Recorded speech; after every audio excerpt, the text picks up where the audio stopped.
നമ്മൾ 28-ാമത്തെ പദ്യം വായിച്ചു നിർത്തി. അതിൽ സ്വാമി വ്യക്തമാക്കുന്നത് ആരൊക്കെയാണ് ഇതൊക്കെ ചെയ്യേണ്ടതെന്നുള്ളത്. ഇവിടെ ചോദ്യം ഇതാണ്: ശ്രവണ മനനാദികൾ വേണ്ടാവോ ചിത്തം റൈത്തിടവേ? കാരണം ഈ ആരൂഢര് ആണല്ലോ ഈ പറയുന്ന അല്പജ്ഞാനികളായി വന്നതിന് ശേഷം പിന്നെ അവർക്ക് ചെയ്യത്തക്കതായിട്ട് ഒന്നും തന്നെ ഇല്ലെന്നുള്ളതാണല്ലോ അറിയുന്നത്. അങ്ങനെയാണെങ്കിൽ ചിലരൊക്കെ ഇത് ചെയ്യുന്നുണ്ടല്ലോ എന്നുള്ളത് മനസ്സിൽ വെച്ചുകൊണ്ട് സംശയ രൂപത്തിൽ ശിഷ്യൻ ചോദിക്കുക. സ്വാമി പറയുന്ന ഇതാണ്: ആരാണ് ശ്രവണം ചെയ്യേണ്ടതെന്ന് ചോദിച്ചാൽ തത്വം അറിയാത്തവര് ശ്രവണം ചെയ്യണം. സന്ദേഹങ്ങളുള്ളവർ മനനം ചെയ്യണം. വിപരീത വാസനയുള്ളവർ നിധിധ്യാസനം ചെയ്യണം. പിന്നെ 3 രൂപത്തിലും ശ്രവണം, മനനം, നിധിധ്യാസനം ഇതിൽ ആചരിക്കണം.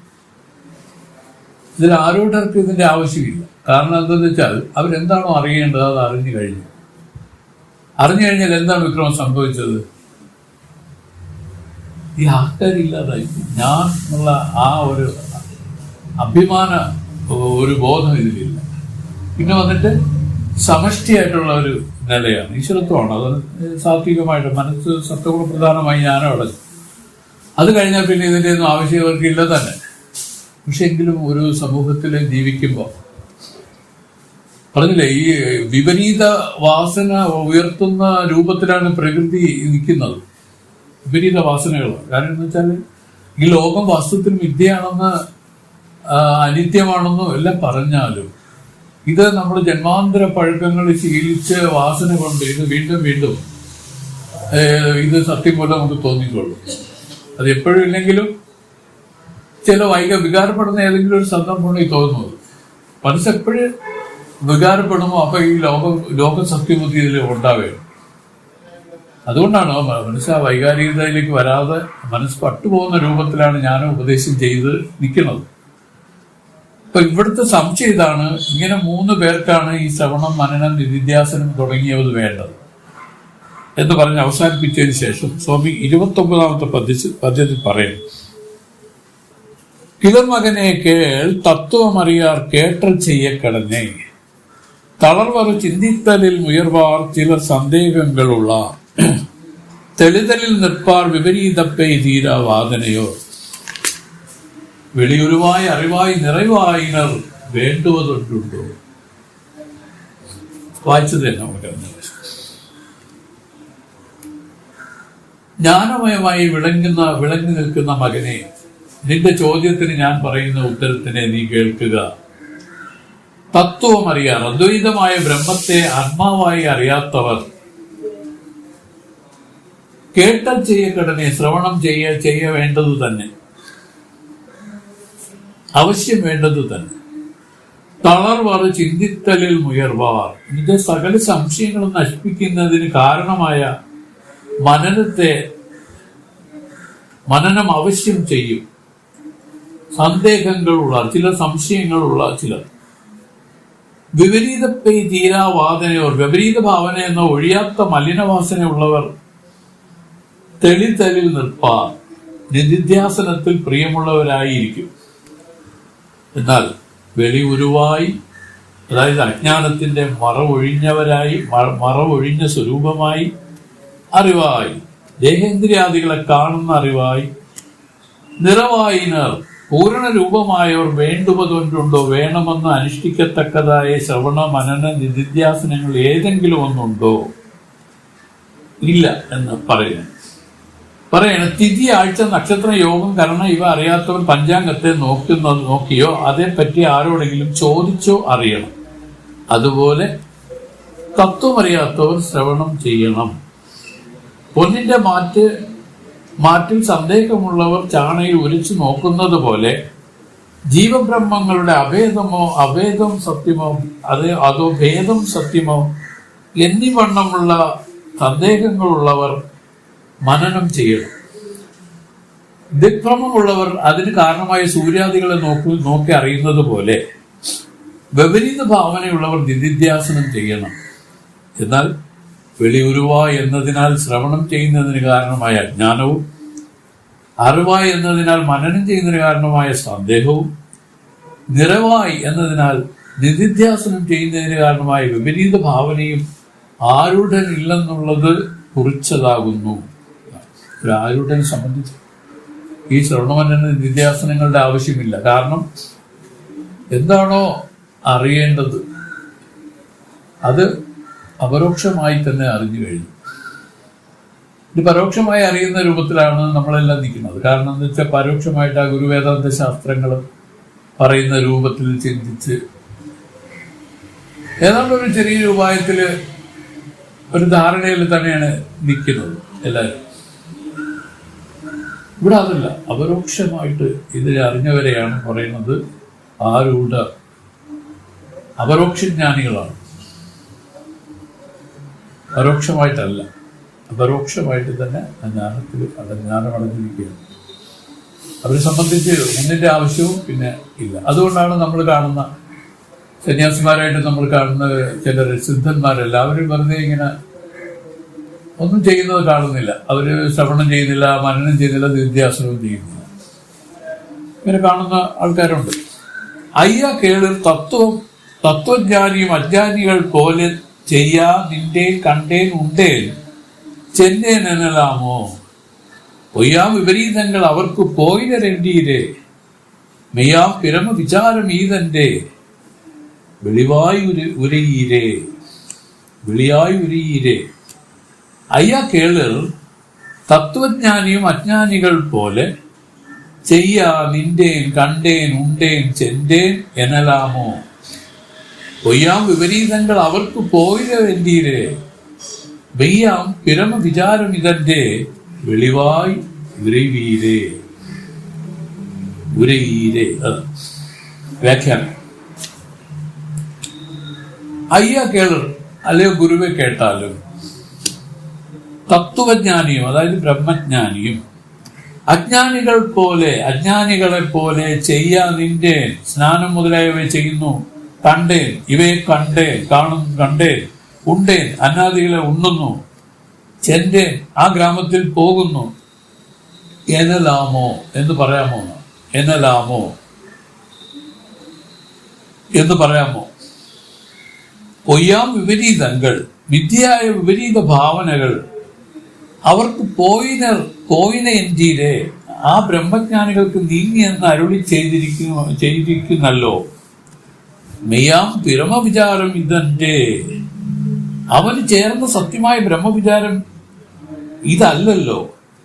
വെളിയായി ഉരയിലെ സ്പഷ്ടമായി ഇതിനെപ്പറ്റി അരുളി ചെയ്യണമേ എന്നാണ് ആ ഒരു ചോദ്യം, ഒരു റിക്വസ്റ്റ് ആണ് വിട്ടിരിക്കുന്നത്. അതിൽ പറഞ്ഞിരിക്കുന്നത് ഏതാണ്? മെയ്യാം വിരമവിചാരം ഇതന്റെ. ഇതിനെപ്പറ്റി എനിക്ക് നല്ല വ്യക്തമായി ഒന്ന് പറഞ്ഞു തരണമെന്ന് അപേക്ഷിക്കും. അപ്പൊ പറയാം, സ്വാമി ഇവിടെ ബ്രഹ്മവിചാരം എന്തെന്നാലെന്നുള്ള ഒരു ഇതിൽ ക്യാപ്ഷനിൽ ഒരു കുറച്ച് കാര്യം എഴുതിയിട്ടുണ്ട്. ബ്രഹ്മവിചാരം ഏതെന്നാൽ അതൊരു പദ്യമാണ്. അണുക്കണു നാനേ അപ്പടി അകത്തു നാനേ തുണിയിലെ പൊരുളു നാനേ ചോദിയുൾ ചോദി നാനേ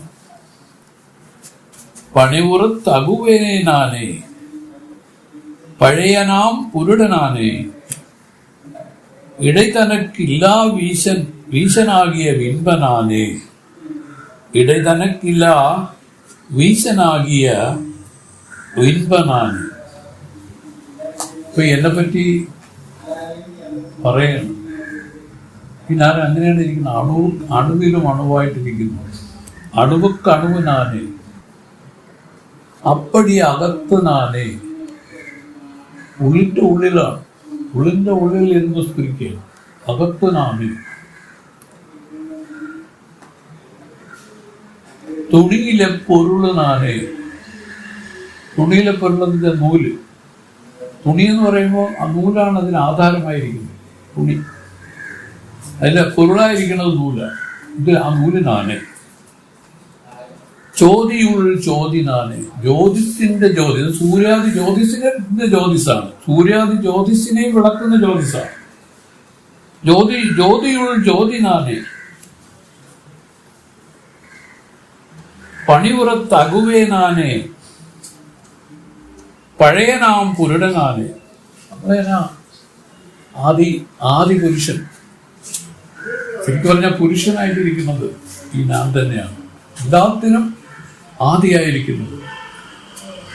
അതിലാണ് തോന്നിയിരിക്കുന്നത് ഈ പ്രപഞ്ചാദികൾ, ഈ ദേഹാദി പ്രപഞ്ചങ്ങളെല്ലാം ഇതിൽ തോന്നിയിരിക്കണം. എങ്ങനെ തോന്നിയിരിക്കണം? അധ്യസ്ഥമായി തോന്നിയിരിക്കുക.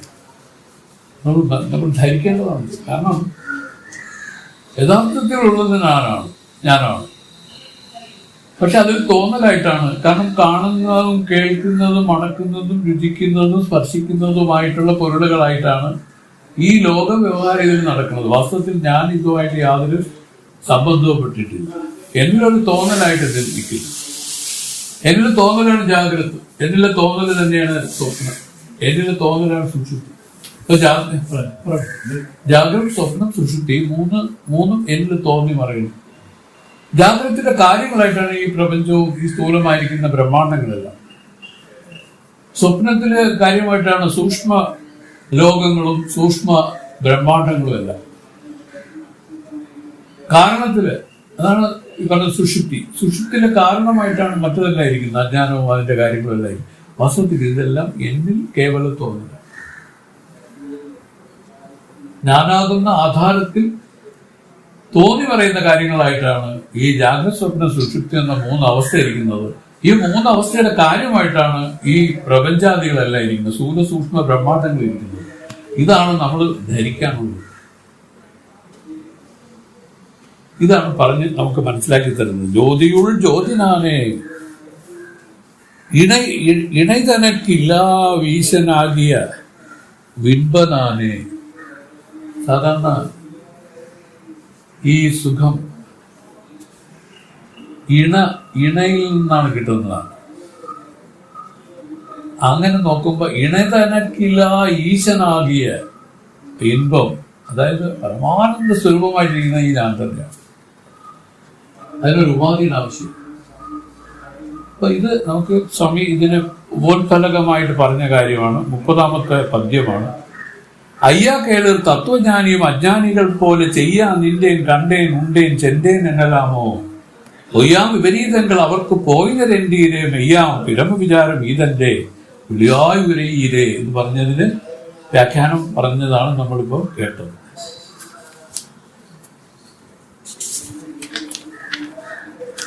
അടുത്തത് 31ാമത്തെ പദ്യത്തിലേക്ക്. ഓയ്ந்த കനാവിൽ കണ്ട പഴങ്കഥ ഓതുവൻ വാദനയാ ആഴ്ന്തർ ഉറ്റവൻ അപ്പടി ചെപ്പുവൻ ആവാസനുമാവൻ മായ്ந்த തനുടൽ വേവളവും വിണ്ണപ്പൻ മനുടനെനപ്പെടുവാൻ വീണ്ട ചിതാവാസൻ പോമളവും വിവകാരം തുടരും.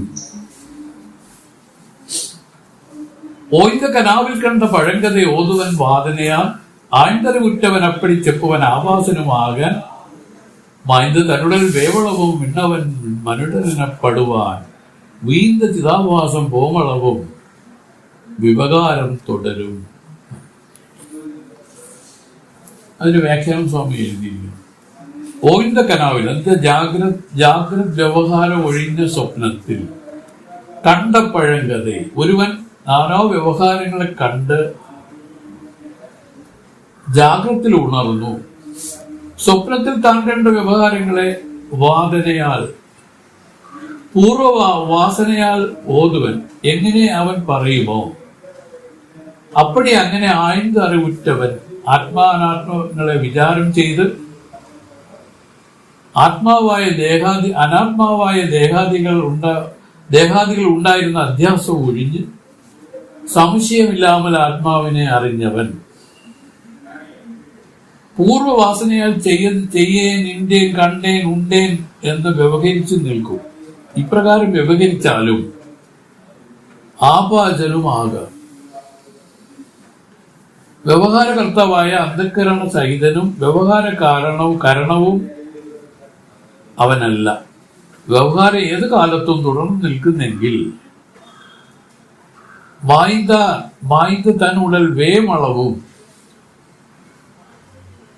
ദേവത്വം അടയാൻ വേണ്ടി അഗ്നി പ്രവേശമായി വാய்ந்த തൻ ദേഹം വെന്തു നീറാകും അളവും ദേഹം ദഹിച്ച് ഭസ്മമാകുന്നതുവരെ വിണ്ണവൻ ദേവനായിരിപ്പവൻ മരുടനെനപ്പെടുവാൻ അന്യരാൽ മനുഷ്യരെന്ന് എങ്ങനെ വ്യവഹരിക്കപ്പെടുന്നുവോ അങ്ങനെ വീണ്ട ചിതാഭാസം കോമളവും തത്വജ്ഞാനത്തിനാൽ അഹംഭാവം നശിച്ച് ചിതാഭാസൻ അത്യന്തം അഭാവമാകും വിവേക കൈവല്യം വരെ വ്യവഹാരം തുടരും. വ്യവഹാരം തുടർന്നു തന്നെ നിൽക്കും. രാജാവായുള്ളവൻ നിദ്രാമോഹത്താൽ സ്വപ്നത്തിൽ ഭിക്ഷയെടുക്കുന്നവനായി തന്നെ കണ്ടു. അതിൽ നിന്ന് ഉണർന്ന ശേഷം ആ മോഹം നീങ്ങി. രാജാവായിരുന്നു കൊണ്ട് തന്നെ മുമ്പേ സ്വപ്നത്തിൽ കണ്ട വാസനയാൽ തന്നെ ഭിക്ഷക്കാരനായി പറഞ്ഞാലും സത്യത്തിൽ താൻ ഭിക്ഷക്കാരൻ എന്നത് അവന് ഉള്ളിൽ ഇല്ലാത്തതുപോലെ ജ്ഞാനിയും പൂർവ്വവാസനയാൽ ചിതാഭാസമായി തന്നെ വ്യവഹാരത്തിൽ ചൊല്ലി അവന്റെ ഉള്ളിൽ അഹങ്കാര ഗ്രന്ഥി ഇല്ലാത്തതിനാൽ അവൻ ചിതാഭാസനല്ല. പറഞ്ഞാലും അവൻ ചിതാഭാസനല്ല.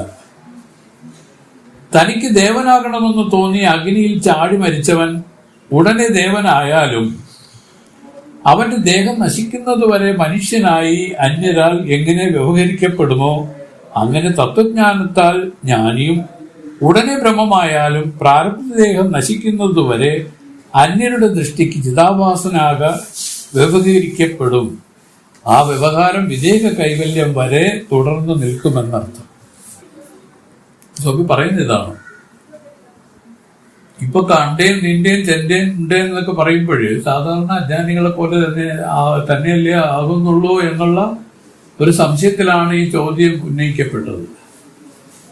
ഒരു ജ്ഞാനി അങ്ങനെ പറയാമോ? ഞാൻ പോയിരുന്നു, ഞാൻ ഉണ്ടെന്നു, ഞാൻ വന്നു ഇതൊക്കെ പറയാമോ സ്വാമി? ഏതാണ്? കാരണം അത് ചിതാഭാസന്റെ കാര്യമല്ലേ. ചിതാഭാസൻ എന്ന് വെച്ചാൽ ഇതിൽ പ്രതിബിംബ ജീവനെയാണ് അഹങ്കാരിയാണ് ചിതാഭാസനായിട്ട് പറഞ്ഞത്. ഈ ചിതാഭാസൻ ജ്ഞാനം എന്ന് പറഞ്ഞാൽ ഈ ചിതാഭാസന്റെ നാശത്തെയാണ് പറയുന്നത്. ഈ അഹങ്കാരത്തിന്റെ നാശത്തിനെയാണ് ജ്ഞാനോദയം എന്ന് പറയുന്നത്. ഈ ജ്ഞാനങ്ങളുടെ ഒരു അഭിമാന ഗ്രന്ഥിയില്ലേ, അതാണ് ഗ്രന്ഥിയാണ്. അതൊരു ഗ്രന്ഥിയാണ്. ഇത് അറ്റുപോകുന്നതാണ് ജ്ഞാനം. അതാണ് കൈവല്യം, ജീവൻ മുക്തി എന്ന് പറയുന്നത് ഇതിനെ. പക്ഷെ ഇങ്ങനെ വന്നവര് വീണ്ടും ഉണ്ണുന്നത് കണ്ടിട്ടില്ലേ? അവർ നടക്കുന്നു, പോയെന്നും വന്നെന്നും പറയുന്നത് കേൾക്കുന്നു. വ്യവഹാരത്തിലൊക്കെ ഇടപെടുന്ന പോലെ നമുക്ക് തോന്നുന്നു അല്ലേ?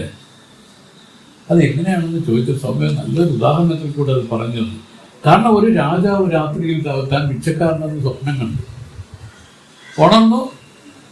അത് മിഥ്യയാണെന്ന് അറിഞ്ഞതിന് ശേഷവും രാജാവ് പറയില്ലേ, ഞാൻ ഇന്നലെ ഒരു സ്വപ്നം കണ്ടു കേട്ടോ.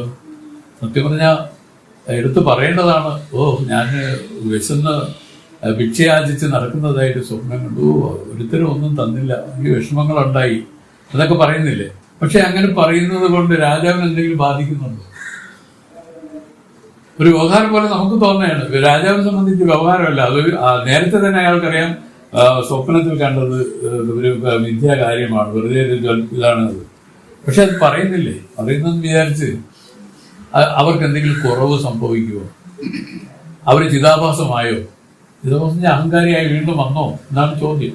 ഇല്ല, അങ്ങനെയാണ് വ്യവഹരിക്കുന്നത്.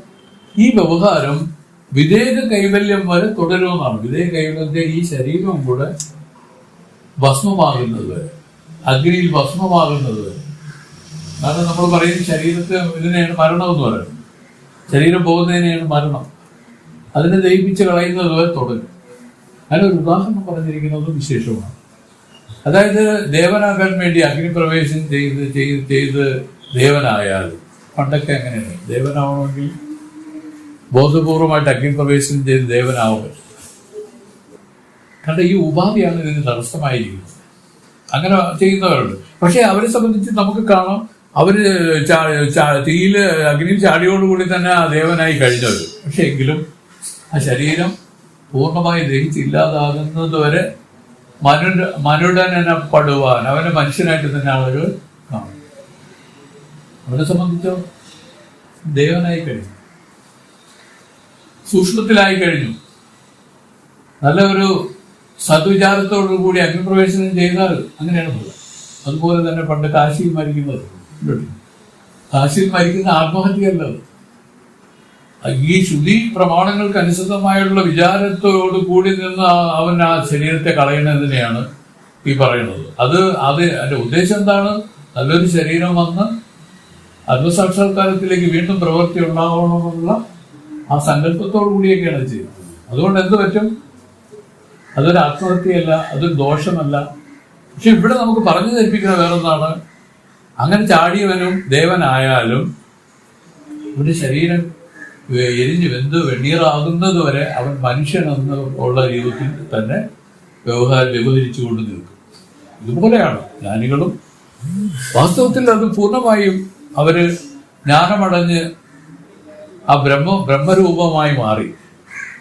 എന്നാലും ആ ശരീരം ഇരിക്കുന്നത് വരെയും നമ്മൾ അങ്ങനെ കാണാതെ അവരെ മനുഷ്യനെന്ന് തന്നെ കണ്ടുകൊണ്ടിരിക്കും. അത് നമ്മുടെ സ്വഭാവം. വലിയ വലിയ മഹാജ്ഞാനികൾ പോലും അവരെ നമ്മളാരും തിരിച്ചറിഞ്ഞിട്ടില്ല. സ്വാമി പറയും, ചിന്മൻ സ്വാമി പറയും, ഒരു ജ്ഞാനി അറിയുന്ന ആൾ ഒരു മഹാജ്ഞാനിയായിരിക്കുമെന്നാണ്. ഒരു ജ്ഞാനി അറിയുന്നവൻ മഹാജ്ഞാനിയാണ്. സാധാരണക്കാർക്കൊന്നും അറിയാൻ പറ്റില്ല. പക്ഷെ ഇതാണ് കാരണം, അവരെ സംബന്ധിച്ച് അവരാ ചിതാഭാസ അംശമാണ് എരിഞ്ഞു പോയത്. ജ്ഞാനോദയം എന്ന് പറഞ്ഞാൽ ചിതാഭാസൻ ഇല്ലാതാവുന്നതിനെയാണ്. ചിതാഭാസന്റെ ആ ജീവൻ, ആ അഹങ്കാരം, ഇത് പല രൂപത്തിൽ പലരും പറയുന്നു. നമ്മുടെ ഈ ആഭാസവാദത്തിൽ പറഞ്ഞ ചിതാഭാസൻ എന്നാണ്, അഹങ്കാരി എന്നല്ല. ചിതാഭാസൻ പോമളവും വ്യവഹാരം തുടരും. വീണ്ടും ചിതാഭാസൻ പോമളവും എന്ന് പറഞ്ഞാൽ ഈ ചിതാഭാസൻ വെന്തുപോയി. വീണ്ടും വെച്ചാൽ വെന്ത ചിതാഭാസൻ. ഇപ്പൊ നമ്മള് ഒരു ജ്ഞാനികളെ സംബന്ധിച്ച് പറയണമെങ്കിൽ അവരുടെ ചിതാഭാസനെ പറ്റി പറയുമ്പോൾ അത് വെന്തുപോയ ചിതാഭാസനാണ്. അത് ശേഷിയില്ല, ഒന്നിനും ശേഷിയില്ല, അതില്ലാതായി പോയി കഴിഞ്ഞു. പക്ഷെ അത് നേരത്തെ പറഞ്ഞതുപോലെ ആ മനുഷ്യന് ദേവനാകാൻ അഗ്നി പ്രവേശനം ചെയ്തതിന് ശേഷം ആ ശരീരം പൂർണ്ണമായി എരിഞ്ഞ് വെണ്ണീറാകുന്നവരെ അതിനെ നമ്മൾ മനുഷ്യനെന്ന് തന്നെ തോന്നിക്കൊണ്ടിരിക്കും. അങ്ങനെയല്ല, ആ പ്രാണങ്ങളിൽ നിന്ന് പോയ ഉടനെ തന്നെ അത് ദേവനായി കഴിയും. ഇതാണ് പറഞ്ഞതിൻ്റെ. അതുകൊണ്ട് ജ്ഞാനികൾ ചെയ്യുന്ന വ്യവഹാരം കണ്ട് നമ്മളാരും വിഷമിക്കേണ്ട. അവരെ സംബന്ധിച്ച് അവർ ചെയ്യുന്നത് ഈ അഹങ്കാരിയായിട്ടിരുന്ന് ചെയ്യുകയല്ല, അഭിമാനത്തിലിരുന്ന് ചെയ്യുകയല്ല. അതാ ശരീര മനസ്സുകൾ അതിന്റെ ധർമ്മത്തെ ചെയ്യുന്നതാണ്. അവരെ സംബന്ധിച്ച് അവരതിന് ഭാഗമാക്കല്ല. അവര് പിന്നെ എങ്ങനെ ഇരിക്കുന്നു വെച്ചാൽ ഇതിനെ കാണുന്ന സാക്ഷിയായിട്ടിരിക്കുന്നു, അല്ലെങ്കിൽ കേവലം ഇതിൽ അധ്യാസമാണെന്ന് ഉണർന്നിരിക്കുന്നു. ഇത് തന്നിലൊരു തോന്നലായിട്ട് ഉള്ള കാര്യമായിട്ട് അറിഞ്ഞിരിക്കുന്നു. ഇത്രയേ ഉള്ളൂ. മനസ്സിലാക്കാനുള്ള കാര്യമാണ്. ജ്ഞാനി എന്ന് പറഞ്ഞാൽ വേറെ ആര്? ഇതിനെപ്പറ്റി ധരിച്ച ആൾ ജ്ഞാനിയാണ്. ഇതിനെപ്പറ്റി പരോക്ഷമായി അറിഞ്ഞ ആളും ജ്ഞാനികളാണ്. ഇങ്ങനെ അല്ലേ? ആലോചിച്ച് നോക്കൂ. ഇതെല്ലാം തന്നിൽ ഉദാഹരിച്ചറിയുന്നതിലേക്കാണ് ഈ പറയണത്. ജ്ഞാനം എന്ന് പറഞ്ഞാലും മറ്റ് പ്രസ്ഥാനങ്ങളെന്ന് പറഞ്ഞാൽ എന്താണ് വ്യത്യാസം സുരേഷ്? ഞാൻ തന്നെ കുറിച്ച് പർട്ടിക്കുലറായിട്ട് പറയാൻ തുടങ്ങി. ഇതെല്ലാം ഈ പരമാത്മാവായിരിക്കുന്ന തന്നെ പറ്റി പറയാൻ തുടങ്ങി.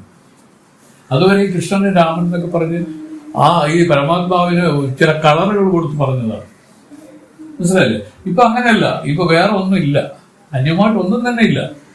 ഇതാണ് അദ്വൈതം. ഉള്ളത് നീ മാത്രം. പക്ഷെ അങ്ങനെ നീ മാത്രം എന്നറിഞ്ഞ് തെളിഞ്ഞ ജ്ഞാനികളുടെ വ്യവഹാരത്തെ സംശയിച്ചാണ് ചോദ്യങ്ങൾ ഉന്നയിച്ച് ഈ ശിഷ്യ നിൽക്കുന്നത്. അതിന് മറുപടി കൊടുക്കുന്നതാണല്ലോ. കാരണം അവര് നമ്മള് പ്രവർത്തിച്ചാലും അവര് നമ്മള് അഹങ്കാരിയുടെ പ്രവർത്തിക്കുന്നത് പോലെ അല്ല. നേരത്തെ പറഞ്ഞു 3 തരം മുക്ത പുരുഷന്മാർ ഇതിൽ പൊട്ടിപ്പുറപ്പെടും. മഹാകർത്തൻ, മഹാഭോഗി, മഹത്യാഗി. ഇങ്ങനെ 3 തരം സന്യാസി മുക്ത പുരുഷന്മാരിൽ പൊട്ടിപ്പുറപ്പെടും. അതിൽ ആദ്യത്തെ പ്രത്യേകത എന്തിനാണ്? മഹാകർത്തന്റെ പ്രത്യേകത കൃഷ്ണ പറയൂ, അയച്ചു തന്നെ. അവർ ഒന്നും ചെയ്യില്ല, അന്യരെ കൊണ്ടൊന്നും ചെയ്യിപ്പിക്കില്ല. അവർ പ്രേരിപ്പിച്ചോ ഒന്നും ചെയ്യില്ല, അവർ സ്വയം ഒന്നും ചെയ്യില്ല. അതിന് ഉദാഹരണമായിട്ട് പറഞ്ഞാൽ ഗാന്ധശിലയാണ്. ഭയങ്കരമായ ഗാന്ധശിലകളുണ്ട് പോലും. അവിടെയൊക്കെ അകപ്പെടുന്ന ഇരുമ്പ് തുണ്ടുകൾ അതിഥികളെ ചലിക്കും. ഇപ്പൊ ചലിക്കുന്നത് നമ്മൾ പറയും ആ ഗാന്ധം ഇതിനെ ചലിപ്പിക്കുന്നതെന്ന് നമുക്ക് വേണമെങ്കിൽ പറയാം. അതാണ് നമ്മൾ ആരോപിച്ച് പറയാം. പക്ഷെ വാസ്തവത്തിൽ അങ്ങനെയല്ല. ഗാന്ധം ഒന്നും പ്രേരിപ്പിക്കുന്നില്ല, അതങ്ങനെ ഇരിക്കുന്നു എന്ന് മാത്രം. പക്ഷെ അതിൻ്റെ മുമ്പിൽ അകപ്പെടുന്ന ഇരുമ്പുകൾ ഇങ്ങനെ ചേഷ്ടകൾ ചെയ്യും, അതിൻ്റെ ചേഷ്ടകൾ ചെയ്യും.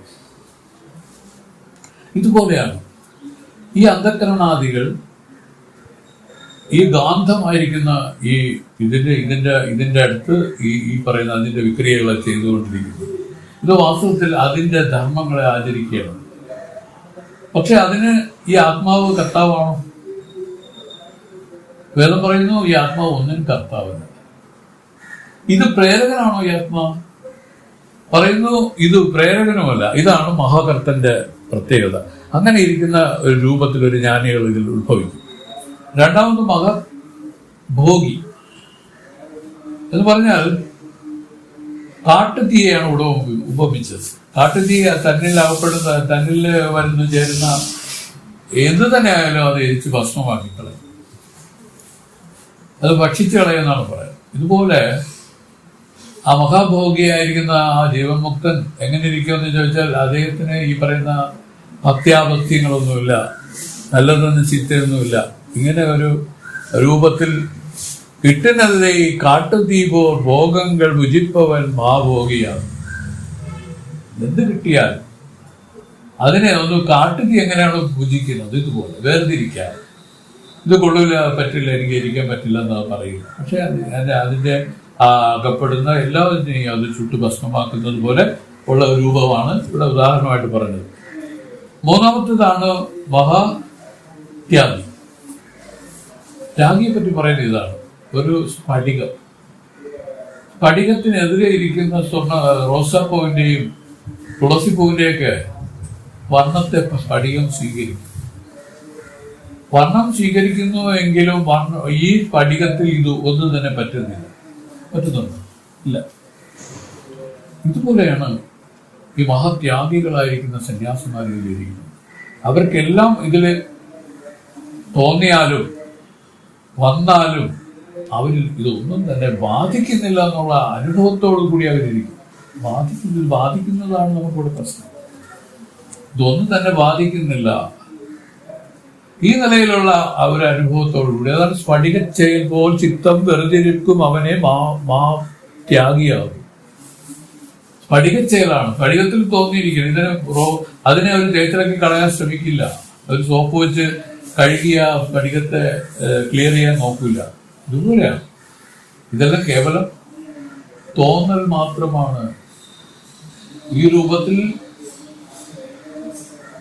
ഉള്ള രൂപത്തിൽ ഇരിക്കുന്ന ആളിനെയാണ് ത്യാഗി. ഇങ്ങനെ 3 തരം ജീവൻ മുക്ത പുരുഷന്മാരുണ്ട്. ഇവിടെ ഇത്തരം പുരുഷന്മാരിലും അവർ പറയുന്നത് ഇതാണ്. ഇവര് പിന്നെയും ചിന്തയും നിന്റെയും കണ്ടേൻ ഉണ്ടേൻ എന്നൊക്കെ പറഞ്ഞ് വ്യവഹരിക്കുന്നല്ലോ സ്വാമി. അതെങ്ങനെയാണ് എന്ന് ചോദിച്ചതിന് മറുപടി പറയുകയാണ്. ഇവര് വാസ്തവത്തിൽ ഇവരുടെ ചിതാഭാസ അംശം പോയി. അതാണ് ജ്ഞാനം കൊണ്ട് എരിഞ്ഞു പോയത്. ഈ അഹങ്കാരം ഇല്ലാതായി പോയി. അതിനുശേഷം അവർ വ്യവഹരിക്കുന്നത് എങ്ങനെയെന്ന് ചോദിച്ചാൽ, ഒരു രാജാവ് താൻ രാത്രിയിൽ കണ്ട സ്വപ്നത്തില് അയാൾ പിച്ചക്കാരനായിട്ട് പോയ കാര്യം ഉണർന്നതിന് ശേഷം അയാൾക്കറിയാം അങ്ങനെ വെറുതെ തോന്നിയാണ്. അത് മറ്റുള്ളവരോട് ഷെയർ ചെയ്യണ കണ്ടിട്ടില്ല. ഇന്നലെ ഞാൻ ഒരു സ്വപ്നം കണ്ടു എന്നുള്ളത് ചിലപ്പോൾ പറയണമെന്നുണ്ടാവില്ല. ഇന്നലെ അങ്ങനെ ഒരു പിച്ചക്കാരനായിട്ട് ഇങ്ങനെ കുറെ സമയം ഇരുന്നൊന്നും ഭിക്ഷ അയച്ചിട്ട് ആരും ഒന്നും കൊടുത്തില്ലെന്നൊക്കെ പറഞ്ഞ് വ്യവഹരിക്കുന്നത് പോലെ അത് കേൾക്കുന്നവർക്ക് അതൊരു കഥയാണ്. കഷ്ടമൊക്കെ തോന്നും. പക്ഷെ രാജാവിന് ഒരു കഷ്ടം തോന്നില്ല. ഇത് നടക്കാൻ വെറുതെ തോന്നലായിരുന്നു. ഈ രൂപത്തിലാണ്. ഇതാണ് ജ്ഞാനികളുടെ വ്യവഹാരം. ഇത് ഇതുവരെ തുടരുമെന്ന് വെച്ചാൽ ആ ശരീരം, ആ പ്രാരബ്ധ ശരീരം പതിക്കുന്നതുവരെ തുടരും.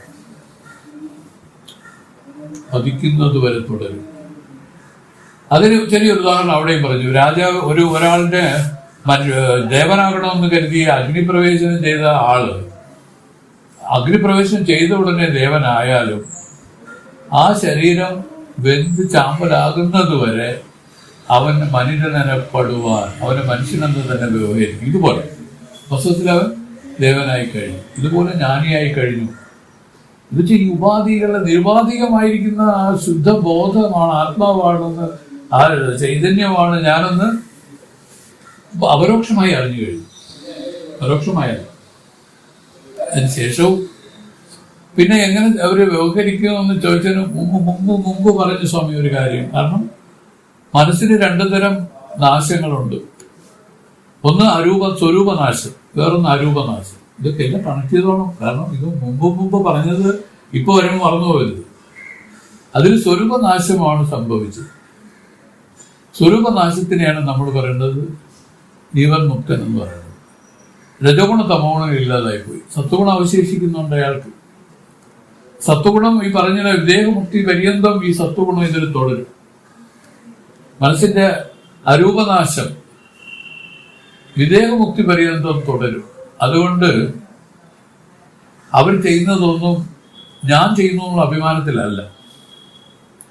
ഈ ഈശ്വരനെയൊക്കെ അവതരിപ്പിച്ചത്, വ്യാസഭഗവാൻ അവതരിപ്പിച്ചത്, കൃഷ്ണനെ രാമനെ ഒക്കെ അവതരിപ്പിച്ചത് അവര് ആ കർമ്മങ്ങൾ ചെയ്തു എന്ന് പറഞ്ഞിട്ട് നമ്മൾ വളരെ വളരെ വ്യക്തമായി നമുക്ക് മനസ്സിലാക്കി തന്നു. ഇതൊന്നും അവരെ ബാധിക്കുന്നില്ല എന്നൊരു രൂപത്തിലാണ്, അല്ലേ? കൃഷ്ണനോ രാമനോ ഒക്കെ ചെയ്ത കർമ്മങ്ങളെ അവരെ ബാധിക്കുന്ന രൂപത്തിലാണോ? അല്ല. എന്താണ് അവരെ സംബന്ധിച്ച് അവർ ജ്ഞാനവാന്മാരാണ്. ഇവരെ കൃഷ്ണൻ എന്ന് പറയുന്നതും ആ ജ്ഞാനിയാണ്. ഒരു ജ്ഞാനിയെ പറ്റി പറഞ്ഞത്. ഈ ആത്മജ്ഞാനം അടഞ്ഞു കഴിഞ്ഞാൽ അവരെ സംബന്ധിച്ച് അവരറിയേണ്ടതിനെ അറിഞ്ഞു. ഏതൊന്നിനെ അറിഞ്ഞാൽ എല്ലാം അറിയാൻ സാധിച്ചു, അതാണ്. ഏതൊന്ന് കിട്ടിയാൽ എല്ലാം കിട്ടിയതായി വരുമോ, അതാണിത്. അങ്ങനെയുള്ള ആ പരമപദ പ്രാപ്തിയെ അടഞ്ഞു കഴിഞ്ഞതിന് ശേഷവും ഈ വിദേഹമുക്തി പര്യന്തം ഈ ജ്ഞാനി ഇങ്ങനെ തന്നെ പ്രവർത്തിക്കും. അതിന്റെ ഉദാഹരണമല്ലേ, വ്യക്തമായ ഉദാഹരണമല്ലേ നമ്മൾ ശ്രീരാമാനന്ദ ഗുരുദേവൻ. വേറെ ആരും നോക്കണം? എല്ലാം കഴിഞ്ഞതിന് ശേഷം ആരൂഢ പദവിയിൽ ഇരുന്നുകൊണ്ട് അദ്ദേഹം അവിടെ ആശ്രമം ഭരിച്ചു. ആശ്രമത്തിന്റെ ശിഷ്യന്മാരെ ഉദ്ധരിക്കാൻ വേണ്ടി പ്രയത്നിച്ചു. ഗുരുദേവന് പറഞ്ഞതിന് ശേഷം നമുക്ക് പറയാം, ചിന്മയാനന്ദ സ്വാമികൾ ആ നിലയിൽ നിൽക്കുന്ന ആളാണ്. അദ്ദേഹം കണ്ടില്ലേ അതിനുശേഷം എന്തെല്ലാം ചെയ്തു. ഈ ആശ്രമം ഈ രൂപത്തിലാക്കിയെടുത്തത് ചിന്മയാനന്ദ സ്വാമികളാണ്. ഇവിടെ ഒരു ചെറിയ മണ്ഡപവും ഒരു ഓടിട്ട ഒരു ഇത് മാത്രമേ ഉണ്ടായിരുന്നുള്ളൂ ഇവിടെ. അതെല്ലാം പരിവർത്തനം ചെയ്ത് വളരെ ദീർഘവീക്ഷണത്തോടുകൂടി, അതാണ് എടുത്തു പറയേണ്ടത്. ഇവിടെ സാധകന്മാരുണ്ടാവുമെന്നും അത് പരമേശ്വരാനന്ദ സ്വാമി തന്നെ മുൻപേ അറിയിച്ചതാണെന്നും ഇതൊരു കൊടികെട്ടിയ ആശ്രമമാണെന്നും ഒക്കെ പ്രഖ്യാപിച്ചുകൊണ്ട് ഇതിൽ കുറച്ച് സാധകന്മാർ വളരട്ടെ, അവർക്കൊരു തണലാകട്ടെ ഈ ആശ്രമം എന്ന് പറഞ്ഞുകൊണ്ട് ഒന്നും ചിന്തയില്ല. ഞാനും മുടിസ്വാമിയും കൃഷ്ണപ്രസാദ് അറിയാമെന്നുണ്ട്. ഞങ്ങളൊക്കെ വെള്ളം കോരിക്കൊണ്ടിരുന്നത് എങ്ങനെയാണെന്ന് അറിയാം നിങ്ങൾക്ക്. ആ പാതാളം കിണറില്ലേ, അതിൽ ഒരു കയറുകൊണ്ട് വലിച്ചുകൊണ്ട് ഒരാൾ മുമ്പേ ഓടും. ആ ആൾ ഇവിടെ നിൽക്കില്ല. ആ ആൾ ഒന്ന് പോകുമ്പോഴായിരിക്കും ഈ തൊട്ടി ഇവിടെ വരണത്. അതൊക്കെ ഉടനെ വെള്ളം കോരി ഒഴിക്കും. എനിക്ക് എന്ത് പ്രയാസപ്പെട്ടുകൊണ്ടിരുന്ന ഒരു കാലഘട്ടം ഇവിടെ ഉണ്ടായിരുന്നു. അതെല്ലാം സ്വാമി കണ്ടു. അത് സാധകന്മാരുടെ ഈ വിചാരം ഇങ്ങനെയുള്ള ആ ഇത് ചെയ്യാനുള്ള സമയം അവസരം നഷ്ടപ്പെടുത്തു എന്ന് പറഞ്ഞുകൊണ്ട് അതെല്ലാം ഇങ്ങനെയുള്ള സിംപ്ലിഫൈ ചെയ്തു. എല്ലാവരും ഇവിടെ ധ്യാനിക്കണം. ആ ഹാളുണ്ടല്ലോ, അത് ധ്യാനമുറിയാണ്. അതിന്റെ ചരിത്രം എന്ന് പറഞ്ഞാൽ എല്ലാവരും അവിടെ കയറി ധ്യാനിക്കട്ടെ, എല്ലാവരും ഗംഭീരന്മാരായി വരട്ടെ. ആ ഒരു സങ്കല്പമാണ് പ്രസന്നൻ ഇവിടെ ഉള്ളത്. മനസ്സിലായില്ലേ? അവരൊക്കെ എന്തു ദീർഘവീക്ഷണത്തോടു കൂടി ഇങ്ങനെയൊക്കെ ചെയ്തിരിക്കുന്നു, അല്ലേ? നമ്മളൊക്കെ വീട്ടിൽ ചെയ്യുന്ന കാര്യങ്ങൾ അവർ ആശ്രമത്തിൽ ചെയ്തു. നമ്മൾ വീട്ടിൽ ഇങ്ങനെയല്ലേ ചെയ്യുന്നത്. ഭാര്യയും മക്കളൊക്കെ നല്ല സുന്ദരമായി സുഖമായിരിക്കട്ടെ, അവർക്ക് വേണ്ടുന്ന ബാങ്ക് ബാലൻസ് എല്ലാം ശരിയാക്കി വെച്ചു കൊടുക്കും. ഇതെല്ലാം നമ്മൾ ചെയ്തത്. മുപ്പരതല്ലേ ചെയ്തത്, ആശ്രമത്തിന് സെറ്റ് ചെയ്തു. 5 ലക്ഷം രൂപ അന്നത്തെ കാലത്ത് ഇവിടെ ഇട്ടിട്ട് അതിന്റെ ഇൻട്രസ്റ്റ് എടുത്ത് ഇവിടെ വരുന്ന ഭക്തന്മാർ ഇവിടെ നിൽക്കണം, അവർക്ക് വേണ്ടുന്ന സൗകര്യങ്ങൾ ചെയ്തു. കാര്യങ്ങൾ ചെയ്തു. ഫോണിനെ പറ്റി പറയാതെ ഒരു കാര്യം നമുക്ക് മുമ്പോട്ട് പോകും. ഇതൊക്കെ മനസ്സിലാക്കി എല്ലാവരും ആ ആദരവോടുകൂടി അതിൽ നിൽക്കണം, എങ്കിലേ നമുക്കിത് കയറി വരുള്ളൂ. ഞാൻ പറയുന്നത് ചുമ്മാ നമ്മൾ പണ്ടാരെന്ന് പറയാം ഡിപ്ലോമസി ആയിട്ടൊന്നും ജ്ഞാനം സമ്പാദിക്കാൻ ആർക്ക് സാധിക്കില്ല. അതാണ് മഹത്തുക്കളെ അവരെ ആദരിക്കേണ്ട രൂപത്തിൽ ആദരിച്ച് അവരിൽ ഒരു സംശയവും വെക്കാതെ എപ്പോഴും അവരിൽ എളിമതയോടുകൂടി മുമ്പോട്ട് പോകണം. ഇത് സമർപ്പണം, പൂർണ്ണമായ ഒരു സമർപ്പണത്തിലാണ് ഈ ജ്ഞാനം ഇതിൽ എഴുതുന്നത്. വെറും വാചക കസരത്തിലൊന്നും ഇത് വെളിയിൽ വരില്ല. ഇത് മനസ്സിലാക്കണം. അപ്പൊ പറയണം. അപ്പൊ ഓഴ്ന്ന കനാവിൽ കണ്ട പഴങ്കഥയെ ഓതുവർ വാദനയാൽ. ഇപ്പൊ അർത്ഥം മനസ്സിലായല്ലോ. സാധാരണ വാസന ഇപ്പോൾ നമ്മള് വാസനയാണ് ഇത് കണ്ടതൊക്കെ പറഞ്ഞുകൊണ്ടിരിക്കുന്നത്. എന്തും കണ്ട് അതൊക്കെ പൂർണ്ണമാണ്. സ്വാമി മുമ്പ് ഒരു കഥ ഞങ്ങൾക്ക് പറഞ്ഞു തന്നിട്ടുണ്ടായിരുന്നു. ഒരിക്കലൊരു ആന്ധ്രാപ്രദേശ്, കേരളത്തിൽ നിന്നൊരു സന്യാസി നടന്ന് തീർത്ഥാടനം ചെയ്ത് അയാൾ ആന്ധ്രയിലോട്ട് എത്തി. അവിടെ ചെന്ന് അയാൾ മരത്തിന്റെ മുകളിൽ വിശ്രമിക്കുന്ന സമയത്താണ് അവിടെ ഒരു ഭയങ്കരമായ ഒരു ലഹള അരങ്ങിയായി. അദ്ദേഹം വൃക്ഷത്തിന്റെ മൂട്ടിലിരിക്കുന്നുണ്ടായിരുന്നു. അതിന്റെ മുമ്പിലായിട്ട് 2 പേര് വന്ന് ബഹളം ആരംഭിച്ചു. പരസ്പരം അങ്ങോട്ടും ഇങ്ങോട്ടും അടിയും ഉന്തും തള്ളും ചീത്തവഴിയും ഒക്കെ ആയി.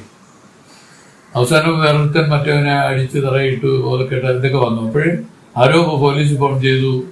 പോലീസ് വന്നു. ചോദിച്ചു, ഇതിന് കണ്ടവരാരെങ്കിലും ഉണ്ടോ എന്ന് ചോദിച്ചു. ഇതൊരു സാക്ഷി വേണമല്ലോ. അപ്പൊ പറഞ്ഞത്, ആ മരത്തിന്റെ കൂട്ടിൽ ഈ സ്വാമി എല്ലാം നോക്കിക്കൊണ്ടിരിക്കുകയാണ്. സ്വാമിയുടെ അടുത്ത് സ്വാമി എന്താ ഇവിടെ നടന്നത്? സ്വാമി എല്ലാം പറഞ്ഞു കൊടുത്തു. കാര്യങ്ങൾ നടന്നത്. അവൻ ഇങ്ങനെ വന്നു, ഇവൻ ഇങ്ങോട്ട് വന്നു, അവനെ തള്ളി. അപ്പൊ അവൻ ഇങ്ങോട്ട് വന്ന് ഇവനെ അടിച്ചു. അപ്പോൾ അവൻ എന്തോ ഒരു ശബ്ദത്തിലൊരു വാക്ക് ഇട്ടു. ഉടനെ തന്നെ അവന് കൂട്ടയടിയായി, ബഹളമായി. അവൻ കത്തിയെടുത്തു, കുത്തി എന്നൊക്കെ പറഞ്ഞു കൊടുത്തു. സ്വാമിക്കുമായിട്ട് വല്ല ബന്ധമുണ്ട്. സ്വാമി ഉടനെ ജ്ഞാനം തെറിച്ചു. സ്വാമിയുടെ ധ്യാനപ്പെട്ട് തെറിച്ചു. സ്വാമിക്ക് ഒരു പരിചയം ഇല്ലാത്ത 2 പേര് അവിടെ നടന്ന കാര്യങ്ങൾ ഇങ്ങനെ പറഞ്ഞു കൊടുത്തു എന്നല്ലാതെ സ്വാമി അത് ഇൻവോൾവ് ആണോ? അല്ല. ഇതുപോലെയാണ് ജ്ഞാനി എന്ന് പറഞ്ഞാൽ ഒന്നും അറിവിടാത്ത ആളല്ല. സ്വാമി പറയുന്നത് എല്ലാം അറിയുന്ന ആളാണ്, സകലതും അറിയുന്ന ആളാണ് ഈ ജ്ഞാനി എന്ന് പറയുന്നത്. പക്ഷേ നമുക്കും എല്ലാം അറിയാമെങ്കിലും നമുക്കിതിൽ ചിലയിടത്ത് ഒരു ഭാഷയൊക്കെ വരും. കാരണം അദ്ദേഹത്തെ സംബന്ധിച്ച് 2 പേരെയും അദ്ദേഹത്തിന് അറിഞ്ഞൂടെ. 2ലും പക്ഷാഭേദവുമില്ല. ഒരു പക്ഷാഭേദവും ഇല്ലാതെ ഈശ്വരൻ ഇതിനെ നോക്കിക്കാണുന്ന പോലെ ജ്ഞാനിയും നോക്കിക്കാണും. ആര് സൈഡും പോകും. സാധാരണ ജീവന്മാരുടെ കുഴപ്പം എന്തിനാണ്? മറ്റേ ആളെ കണ്ടിട്ട് നമ്മളെ നാട്ടുകാരനെ പോലെ തോന്നും. അതുകൊണ്ട് അവന്റെ സൈഡിൽ ചേർന്ന് നിൽക്കും ചിലപ്പോൾ. ഇത് അങ്ങനെയൊന്നുമില്ല. ഇതാണ്. അപ്പം ആ ജ്ഞാനിയെ സംബന്ധിച്ച് തിരുനാരി സ്വാമി പറഞ്ഞു, അത് സാക്ഷി രൂപമായിട്ടിരിക്കുകയായിരുന്നു. ഇതിനൊരു ഉദാഹരണം സ്വാമി ഞങ്ങൾക്ക് പറഞ്ഞു. പറയാതിരിക്കുകയല്ല, കാണാതിരിക്കുകയല്ല, ഇതിന്റെ നടുവിൽ സാക്ഷിയായിട്ടിരുന്നു കാണിക്കുക. അടുത്ത 32ാമത്തെ അധ്യായത്തിലേക്ക് കടന്നു.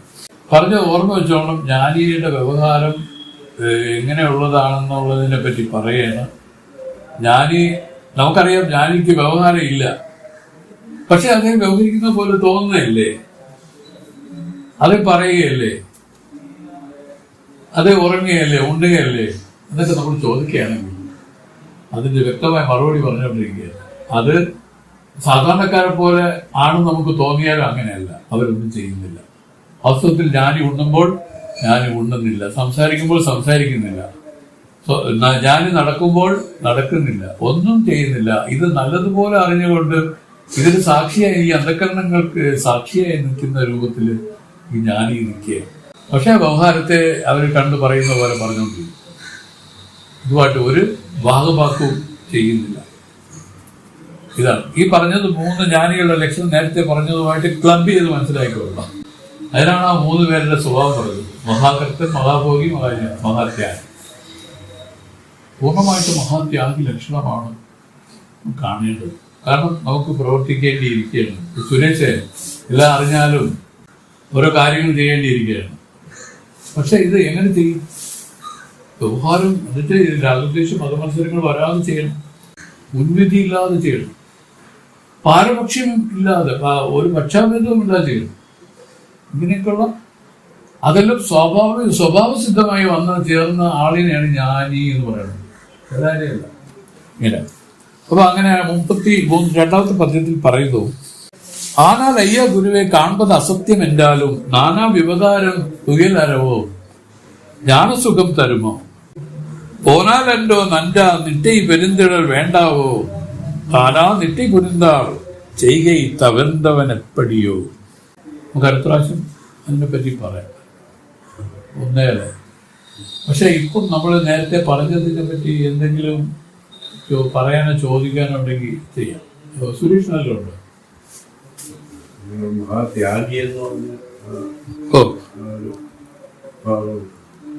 മഹാത്യാഗി, അതാണ് ജീവൻ മുക്ത പുരുഷന്മാരിൽ 3ാമത്തെ ആള്. ഉത്കൃഷ്ടമാണത്. കാരണം എല്ലാം കേവലം അധ്യസ്ഥമാണെന്നാണ് പറഞ്ഞിരിക്കുന്നത്. ഈ അറിവിൽ തോന്നുന്നതാണ് ഇതെല്ലാം. ഈ അറിവ് വാസ്തവത്തിൽ അറിവ് മാത്രമേ ഉള്ളൂ. ഈ അറിവിലാണ് ജാഗ്രത, സ്വപ്ന, സുഷുപ്തി എന്നുള്ള 3 അവസ്ഥ തോന്നലായിട്ട് വന്നിട്ട് പോവുകയാണ്. ഇത് ശാസ്ത്രത്തിന്റെ നിഗമനങ്ങളാണ് ഇത്. ഇവര് പറയുന്നതാണ് ഈ ജാഗ്രതയും സ്വപ്നം സുഷുപ്തി ഇതിൽ തോന്നലുകളാണെങ്കിൽ ഈ ജാഗ്രതത്തിന്റെയും സ്വപ്നത്തിന്റെയും സുഷുപ്തിയിലും വരുന്ന വ്യവഹാരങ്ങൾ എങ്ങനെ സത്യമാകും? വാസ്തവത്തിൽ അപ്പം കോർത്തു വെച്ച കമ്പിനെ എലി കൊണ്ടുപോയാൽ അപ്പത്തിനെ പറ്റി പിന്നെ പറയേണ്ട കാര്യമുണ്ട്. ഈ രൂപത്തിലാണ് വേദം ഇതിനെ ചർച്ച ചെയ്തിരിക്കുന്നത്. നമ്മളിപ്പോ ഇതിനെ പറ്റി പറഞ്ഞുകൊണ്ടിരിക്കുകയാണ്. ഇതിന്റെ കാര്യമായിരിക്കുന്ന ജാഗ്രത, സ്വപ്നം, സുഷുപ്തി 3 അവസ്ഥകളും സത്യമല്ല. ജനമഹാരാജാവ് കണ്ട സ്വപ്നമൊക്കെ അതാണ്. രാജാവ് ചോദിച്ചു, സ്വപ്നത്തിൽ കണ്ട പിച്ചക്കാരനാണോ സത്യം, അതേ ജാഗ്രതത്തിൽ ഇപ്പൊ ഇരിക്കുന്ന ഈ രാജാവാണോ സത്യം എന്നായിരുന്നു അഷ്ടാവക്രനോട് ചോദിച്ചത്. എന്തു പറഞ്ഞു മറുപടി? രാജാവേ, താങ്കള് സ്വപ്നത്തിൽ കണ്ട പിച്ചക്കാരനും സത്യമല്ല. രാജാവേ, അങ്ങിപ്പോ ഈ ഇരിക്കുന്ന ഇപ്പോഴും കണ്ടോണ്ടിരിക്കുന്ന രാജാവായിട്ട് കണ്ടോണ്ടിരിക്കുന്ന ഇതും സത്യമല്ല. പക്ഷെ അങ്ങ് സത്യമാണെന്ന് പറയുന്നു. അങ്ങ് സത്യമാണ്, നീ സത്യം, നീയാണ് സത്യം. അങ്ങനെയുള്ള നീ നിനക്ക് അറിയാതിരിക്കുന്ന നിലയിൽ അജ്ഞാനത്തിൽ ഇരിക്കുന്നതുകൊണ്ട് അങ്ങനെ ഇരിക്കുന്നതാണ്. വാസ്തവത്തിൽ അതിനറിയാൻ ശ്രമിച്ച് ജ്ഞാനമായി കഴിഞ്ഞാൽ ഈ ചോദ്യത്തിന് തന്നെ അവകാശം. വാസ്തവത്തിൽ അജ്ഞാനത്തിൽ ഇത് ഞാൻ അറിയാതിരിക്കുകയാണ്. എങ്ങനെ അറിയുന്നത്? സാമാന്യം അറിയാതെ ഒന്നും ആരും ഇരിക്കുന്നില്ല, പക്ഷെ സാമാന്യമായിട്ട് അറിഞ്ഞുകൊണ്ടിരിക്കുകയാണ്. ഇതിനെയാണ് സ്വരൂപജ്ഞാനം എന്ന് പറയുന്നത്. സുഷുപ്തിയിൽ എല്ലാവരും വിഷയങ്ങളെല്ലാം അകന്ന് സ്വരൂപജ്ഞാനത്തിലിരിക്കുക. പക്ഷെ അവിടെ പ്രത്യേകിച്ച് അജ്ഞാനമൊന്നും വേറെ ഒന്നുമില്ല, വേറെ വൈഷമ്യങ്ങളുമില്ല. ബ്രഹ്മാനന്ദത്തിൽ ഇരിക്കുകയാണ്, സ്വരൂപജ്ഞാനത്തിലിരിക്കുകയാണ്. പക്ഷെ ആ സ്വരൂപജ്ഞാനം അജ്ഞാനത്തിന് ശത്രുവല്ല. അതുകൊണ്ടാണ് അജ്ഞാനം നശിക്കാത്തത്. അജ്ഞാനം കൊണ്ട് എന്തിനാണ് ഞാൻ ഈ ദേഹമാണെന്നും ഈ കാണപ്പെടുന്നതെല്ലാം സത്യമാണെന്നും വിചാരിക്കുന്നത്? ഞാൻ ഈ ദേഹമാണെന്ന് വന്നതിന് ശേഷമാണ് ഈ ലോകം സത്യമാണെന്ന് നമുക്ക് പറയാൻ സാധിച്ചത്. അതുകൊണ്ട് അവർ പറഞ്ഞു, ഞാൻ ഈ ദേഹമല്ല. ഇപ്പൊ ദേഹം അല്ലെങ്കിൽ പിന്നെ എന്തിനാണ് സ്വാമി, ഇന്ദ്രിയങ്ങളാണോ എന്നൊരു ചോദ്യം വരും. അതുകൊണ്ട് അവർ പറഞ്ഞു, ഞാൻ ഈ ഇന്ദ്രിയങ്ങളുമല്ല. അങ്ങനെയാണെങ്കിൽ മനസ്സാണോ സ്വാമി? ഞാൻ മനസ്സുമല്ല, ബുദ്ധിയുമല്ല, ചിത്തവുമല്ല, ഈ അഹങ്കാരവുമല്ല ഞാൻ. ഇതിനെല്ലാം വിലക്ഷണമായിരിക്കുന്ന ശുദ്ധ ബോധരൂപമാണ് ശിവനാണ്. ശുദ്ധ ശിവൻ, ശിവോഹം ശിവോഹം. ശിവോഹം എന്നുള്ള ശബ്ദത്തിൽ തന്നെ അതിനൊരു ഇതുണ്ട്, ഒരു സ്പർശമുണ്ട്. ശിവോഹം ശിവോഹം ശിവോഹം ശിവോഹം ശിവോഹം ശിവോഹം ശിവോഹം ശിവോഹം ശിവോഹം ശിവോഹം ശിവോഹം ശിവോഹം ശിവോഹം ശിവോഹം ശിവോഹം ശിവോഹം. അപ്പൊ ഇങ്ങനെയുള്ള ശുദ്ധ നിർമ്മല ബോധമാണ് ശിവമാണ്, ശിവനല്ല, ശിവമാണ് എന്ന് ഏകാന്തത്തിൽ എപ്പോഴും ഇങ്ങനെ ചിന്തിച്ച് ഈ ലോക വ്യവഹാരങ്ങളെ ഒഴിച്ച് മനസ്സിലിങ്ങനെ അതിലിങ്ങനെ ഇരിക്കുന്നതിനെയാണ് നമ്മൾ പരിശീലിക്കേണ്ടത്. അങ്ങനെ വരുമ്പോൾ സ്വാഭാവികമായിട്ട് നേരത്തെ തന്നെ അങ്ങനെ തന്നെയാണ് ഇരിക്കുന്നത്. അത് പ്രകാശിക്കും, അത് പൂർണ്ണമായി പ്രകാശിക്കും. മയ്യനേതുള്ള നിന്റെ അനന്തജന്മങ്ങളാണ്ടമയ്യനെ ഉപദേശിക്കവരുവந்த ഗുരുവേ പോറ്റി ഉയവേ മുക്തി നൽകും ഉദവിക്കോറുദവിനായി ചെയ്യുമാറിറ്റും കാണേ തിരുവടി പോറ്റി പോറ്റി.